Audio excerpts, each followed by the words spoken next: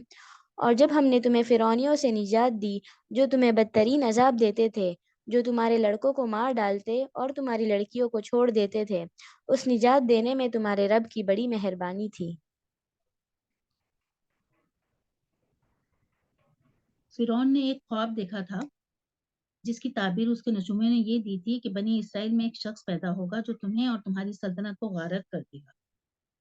تو فرعون نے اس کا حل یہ سوچا کہ اپنے مملکت میں حکم دے دیا کہ بنی اسرائیل کے ہاں جو بھی بچہ پیدا ہوگا نا اسے مار ڈالا جائے، جو لڑکا ہوگا اسے مار ڈالا جائے، اور جو لڑکیاں ہوں گی انہیں اپنی لونڈیاں بنا لیا جائے، یعنی جب وہ بڑی ہوں گی تو ان کا ہم یہ کام لیں گے کہ ان کو لونڈی بنا لیں گے، اور اس طرح سے کیا ہے وہ جو انہوں نے خواب دیکھا تھا اس کی انہیں اس میں یہ صحیح لگ رہا تھا کہ اس طرح سے وہ بچ جائیں گے، یعنی اپنی حکومت کو بچانے کے لیے یہ تدبیر انہیں سجھائی دی جو کہ انتہائی ظالمانہ تھی، مگر جو کام اللہ کو منظور تھا وہ ہو کے رہا، اور فرعون کے گھر ہی میں موسیٰ علیہ السلام کی پرورش ہوئی۔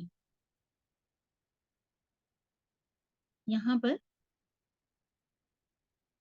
آل فرعون سے مراد صرف فرعون اور اس کے اہل خانہ ہی نہیں بلکہ فرعون کے تمام پیروکار ہیں، جیسا کہ آگے یہ ہے نا کہ ہم نے غرق کر دیا، غرق ہونے والے فرعون کے گھر والے ہی نہیں تھے، اس کے فوجی دیگر پیروکار بھی تھے۔ گویا قرآن میں جو ہے پیروکار کے معنوں میں جو متعین جو لفظ ہے نا وہ پیروکار کے معنوں میں استعمال ہوا ہے۔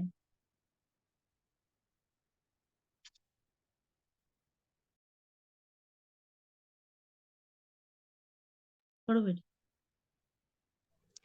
وَإِذْ فَرَقْنَا بِكُمُ الْبَحْرَ فَأَنْجَيْنَاكُمْ وَأَغْرَقْنَا آلَ فِرْعَوْنَ وَأَنْتُمْ تَنْظُرُونَ۔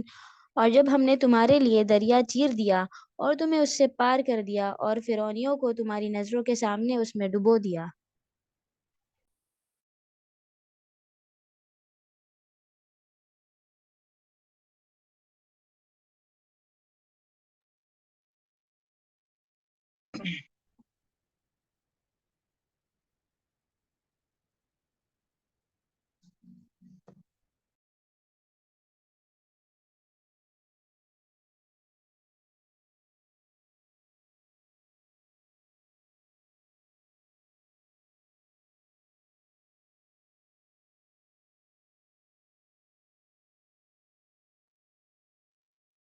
یہاں پر